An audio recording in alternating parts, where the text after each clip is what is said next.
Lady Scorpion, Episode 2. Dumating uli ang Sabado, ang gabi ng all-out showdown ng mga strip dancers ng nasabing club. Isang magarang sasakyan ang pumarada sa tapat ng nightclub at umibis ang isang lalaki. Sa bungad pa lamang ay sinalubong na ito ni Madam Scarlett. "Good evening, sir. Welcome to Executive's Nightclub," malamig na wika ng manager. "VIP room, please," wika ng lalaki sa baritonong boses. "This way, sir." Maagap na iginiya ni Scarlett ang parokyano. Naiiba ito sa mga suki nila. Hindi matanda at hindi malaki ang tiyan. Matipuno at kaaya-aya ang tindig. Tisoy pero hindi naman maputi.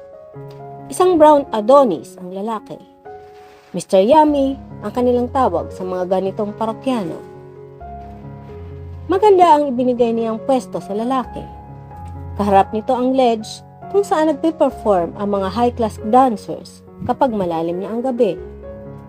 Tinawag itong high class dahil magaganda at sexy ang mga performer ng club at may mataas na presyo kapag natipuhan ng mga customers.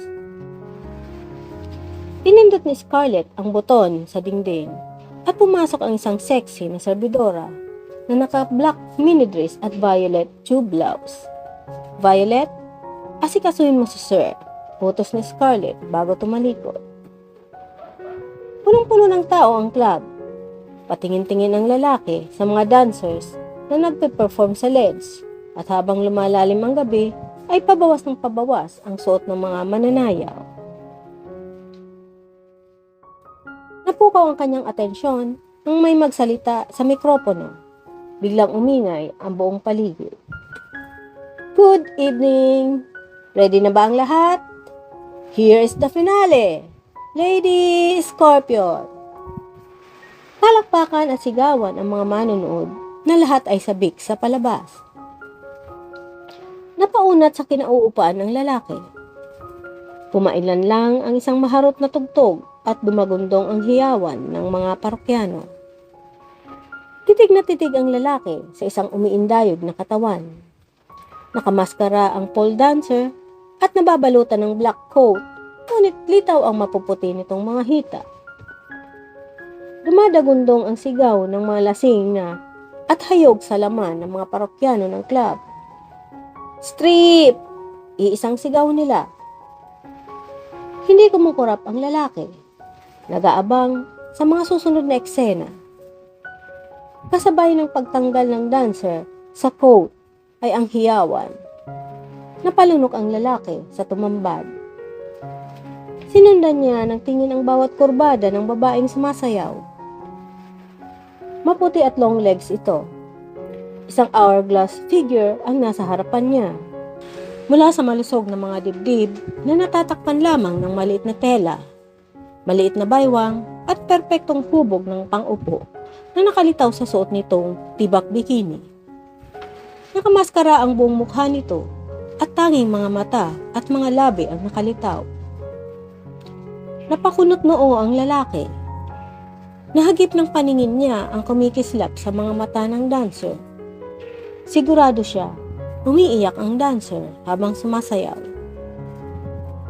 Habang nakatitig ang lalaki sa dancer, ay nag-init ang kanyang pakiramdam. At para siyang nainggit sa posting iniikot-ikutan ng babae habang sumasayaw. Biglang humigpit ang suot niyang pantalon. Mayroon na gustong kumawala sa ilalim ng kanyang zipper. Naroon lamang siya para magpalipas ng sama ng loob, pero malakas ang udyok ng pagnanasa sa kanya. Panay ang lagok niya ng alak dahil sa kauna-unahang pagkakataon ay napukaw ang pagnanasa niya ng isang dancer. Halos ang ibang mga parokyano ng club ay gusto nang umakyat sa ledge. Mas dumami pa ang mga bouncer na nakaharang sa ibaba ng stage. Pinindot ng lalaki ang buton sa mesa at pumasok ang naka-assign na serbidora. "Yes, sir. You need something or someone?" Malambing ng ngiti ng kinikilig na serbidora. "I wanna talk to Scarlett." wika ng lalaki. Ilang saglit ay bumalik ang serbidora kasama na si Scarlett. Hi sir, need someone beside you? Marami kaming bagong mukha. Malambing na inakbayan ni Scarlett ang lalaki. Bumulong ang lalaki kay Scarlett. Halos lumuwa ang mga mata ng floor manager sa gulat at tuwa. Husay kang pumili, sir. Kinikilig si Scarlett na tinapik-tapik ang braso ng lalaki. Give me some minutes, sir. Excited na lumabas ang manager. Ilang sandali pa sa loob ng dressing room. Ayoko po. Matigas na tanggi ni Tricia. Lady Scorpion, bakit ka sumasayaw at ibinibilad ang katawan? Naiinis na tanong ni Scarlett. Para po kumita, sagot ni Tricia. Para may pangtustos sa iyong pag-aaral at mabuhay kayong mag-ina, tama? Tumango naman si Tricia. Aminin mo, Tricia, nakakapagod ang magbilad ng katawan, hindi ba? Pero wala kang choice. Napayo ko si Tricia.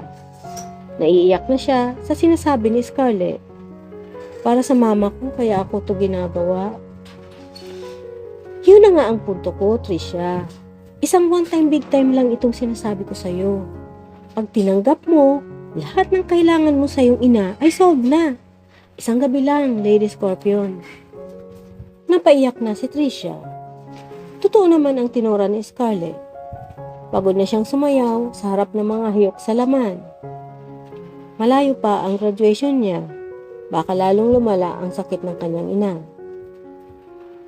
Pag-isipan mo, Tricia, malaki ang offer ng taong ito. 1,000,000. At hindi lang ikaw ang maganda sa club na to. Wika ni Scarlett, sabay talikod na. Naiwang nakatunganga si Tricia. Nalilito na siya. Kaya ba niyang ibenta ang kanyang puri? Pero mas importante sa kanya ang kanyang ina. Isang araw, habang nasa universidad si Tricia, katatapos pa lamang ng huling klase niya. Nagmamadali siya dahil sasamahan pa niya sa dialysis center ang kanyang ina. Mabilis ang kanyang mga lakad nang tumunog ang kanyang cellphone. Galing sa kapatid ni Shanna ang tawag. Hello, Maymay. Hello, Ate Trish. Ang mama mo, dinala namin sa ospital. Ha? Saang ospital? Natarantang tanong ni Tricia. Sinagayan siya ng sobrang pag-aalala. Tumakbo na palabas ng universidad ang dalaga habang kinukuha ang detalye sa kausap. Pagkarating ng hospital ay lakad-takbo si Tricia. Hinahanap ang kwartong kinaroroonan ng ina. Naabutan niya sa recovery room ang natutulog na ina. May nakakabit na dextrose at binabantayan ito ng kapatid ni Shanna. May, anong nangyari kay mama? Humahangos na tanong ng dalaga. Bigla siyang nahilo kanina. Sabi ko wag nang tumayo, pinilit pa rin niya. Paliwanag ni Maymay. Ito ang pinapakiusapan ni Tricia na magbantay sa ina tuwing wala siya. Nagilty si Tricia dahil dapat inunan niya ang kanyang ina. Nahabag siya sa kalagayan ng ina dahil wala na sa dati ang malusog na katawan nito. Madalas, namamaga ang mga paa at binti nito. Pero final exams na nila at kailangan niyang mapasahan lahat ng subjects. At makakagraduate na siya sa wakas. Ate Trish, gusto ko rin makausap ng doktor. Sige, pupuntahan ko. Agad na lumabas si Tricia para pumunta sa clinic ng nephrology. Inausap si Tricia ng nephrologist tungkol sa kalagayan ng ina nito. Naninikip ang dibdib ng dalaga habang nakikinig sa sinasabi ng doktor tungkol sa sakit ng kanyang ina. Mr. Ribio, your mother's condition is getting worse due to some complications. She is hypertensive, that's why she has unstable blood pressure. Nasa stage 4 na ang kanyang RESD and the only solution is kidney transplant para humaba pa ang kanyang buhay. Paliwanag ng doktor. Dok, magkano po ang gasto sa kidney transplant? Lakas loob na tanong ni Tricia. Alam niyang malaki ito, pero susugal siya kung kinakailangan. More or less 2 million, sagot ng doktor. Diyos ko, napahawak si Tricia sa dibdib. Saan niya kukunin ang halagang 2 million? Napaluha siya at hindi niya kayang mawala ng ina. Dok, wala na po bang ibang paraan? Mr. Review, hemodialysis will just help your mother to carry on an active life despite failing kidneys. But she still needs a kidney transplant. Paliwanag ng doktor. Umiiyak na nagpaalam sa doktor si Tricia at bumalik sa kwarto ng ina. Pinunas niya ang mga luha bago pumasok. Gising na si Amelita at napangiti ito nang makita ang anak. Tricia, anak. Mama, kamusta na ang pakiramdam mo? Okay na ako, uwi na tayo. Nababagot na wika ng ina. Kailangan mo munang mag-dialysis bago tayo umuwi, ma. Dialysis na naman, wika ni Amelita. Hindi na sumagot si Tricia. Malambing niyang hinaplos ang ulo ng ina. Alam niyang napapagod na ang kanyang ina sa 3 beses kada linggo na dialysis. Pero hindi siya papayag na igupo ito ng sakit. Gagawa siya ng paraan hanggat kaya niya. Kinagabihan ay kaharap na ni Tricia si Scarlett. Isang desisyon ang kanyang nabuo. Kung gayon, tinatanggap mo na ang alok ni Mr. Yummy, Tricia? Pinal na tanong ni Scarlett. Opo, Madam Scarlett. Sagot ng dalaga kasabay ng tango. Okay, ihanda mo na ang sarili mo. Mamayang gabi na ang big performance mo. Excited na wika ni Scarlett. Ho? Napahawak sa dibdib si Tricia. Akala niya ay may panahon pa siya para ikondisyon ang kanyang isip sa kanyang gagawin. Tricia, strike while the iron is hot. Dapat nating samantalahin ang pagkasabik sa iyo ni Mr. Yummy. Baka mamaya, maghinayang yun sa 1 milyon. Ikaw din, 1 in a million offer yan, Lady Scorpion. Tangi ikaw pa lamang ang may ganyang offer sa lahat ng mga dancers ko rito. Maraming beses na lumunog si Tricia at hindi na siya makasagot. Maaring tama nga si Scarlett. O ano, mamayang gabi, handa ka na? Isang titig ang ipinakol ni Scarlett kay Tricia. Oo po. Tumango si Tricia. Dumadagundong na ang dibdib niya sa kaba. Wala pa siyang ideya kung sino ang lalaking bibili sa kanya. Kung ganon, akin na ang bank account number mo. Bank to bank ang bayaran, Tricia. Sigurista ako sa mga ganyang bagay. Wika ni Scarlett. Kinagabihan nga ay nasa elevator na sina Scarlett at Tricia patungo sa pinakatuktok ng isang 5-star hotel. Isang formal black gown ang suot ni Tricia at isang maskara na nakatakip sa itaas na bahagi ng kanyang mukha. Pinasadya ang design ng kanyang damit at maskara para sa araw na iyon. Walang security guard na pumansin sa kanyang suot dahil isa lamang itong tipikal na kasuotan na madalas ginagamit sa mga party. Pinigil niya ang lahat ng emosyon. Hindi siya dapat maawa sa sarili. Hindi siya dapat umiyak o matakot. Iisa lang ang dahilan kaya siya naroon. Ang perang kailangan para sa operasyon ng kanyang ina. Hindi lamang isang dance performance ang dapat niyang isipin dahil mas higit pa roon ang maaaring gawin niya o gagawin sa kanya. Narating nila ang pinakatuktok ng building. May swimming pool at isang mini garden silang nakita. Tumunog ang cellphone ni Scarlett at sinagot ito. Ang tanging naririnig ni Tricia sa mga sagot mula kay Scarlett ay pagsang-ayon sa kausap. At pagkatapos mag-usap ay may ipinakita si Scarlett kay Tricia sa cellphone nito. Nakasulat sa mensahe ang "Payment has been made." Bayad na ang parokyano mo, Tricia. Inilipat ko na ang 80% sa bank account mo. Mahinang wika ni Scarlett. Makinig ka. Hanggang dito na lang kita ihahatid. Kung ano man ang mangyayari sa'yo sa buong magdamag, ay hindi ko na kontrolado yon. Tumango na lamang si Tricia. Ano man ang mangyari sa kanya sa loob ng kwartong kanyang papasukan, ay dapat niyang tanggapin. Hindi na siya makakaurong pa. Pumasok na sa kanyang bank account ang pera.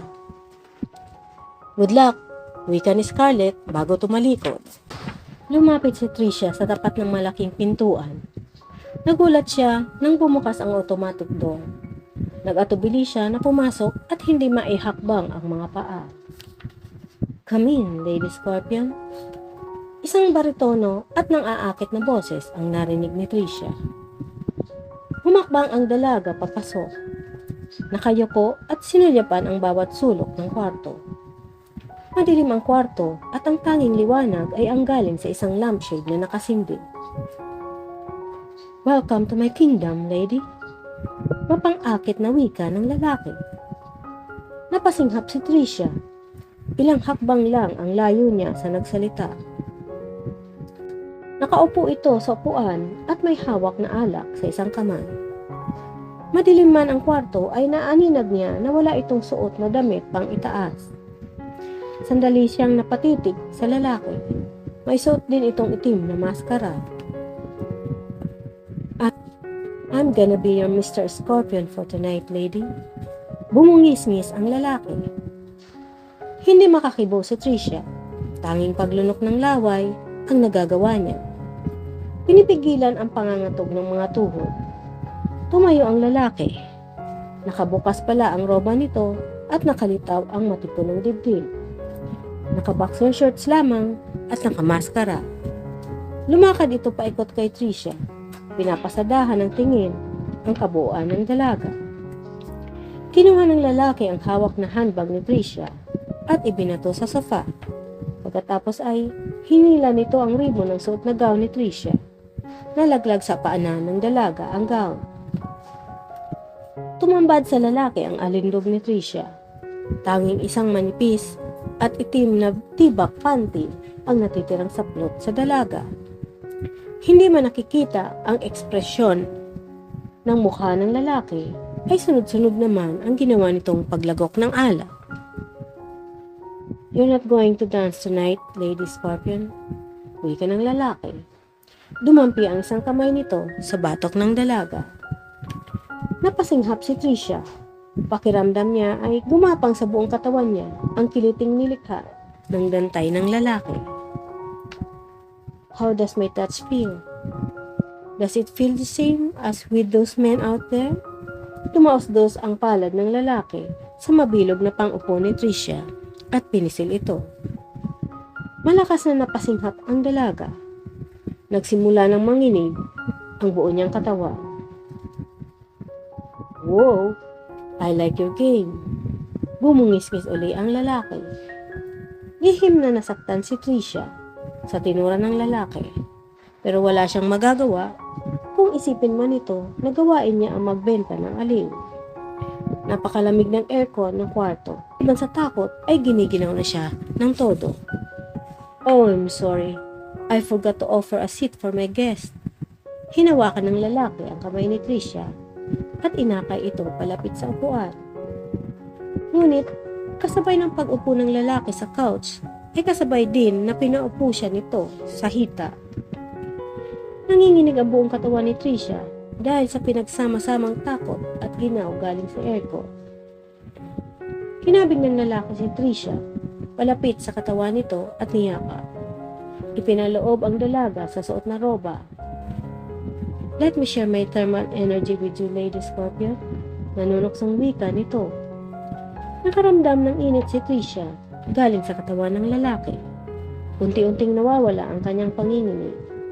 Pakiramdam niya ay naginawahan siya at pansamantalang nawala sa isip ang dahilan kung bakit siya naroroon. Unti-unti na niyang nararamdaman ang paggapang ng mga kamay ng lalaki. Mga kamay na hindi niya pwedeng hadlangan sa nais gawin sa kanya. Bayad na siya at naroon siya para ibigay ang isang bagay na binili sa kanya, ang kanyang pagkababae. Sino ang lalaking bumili kay Tricia?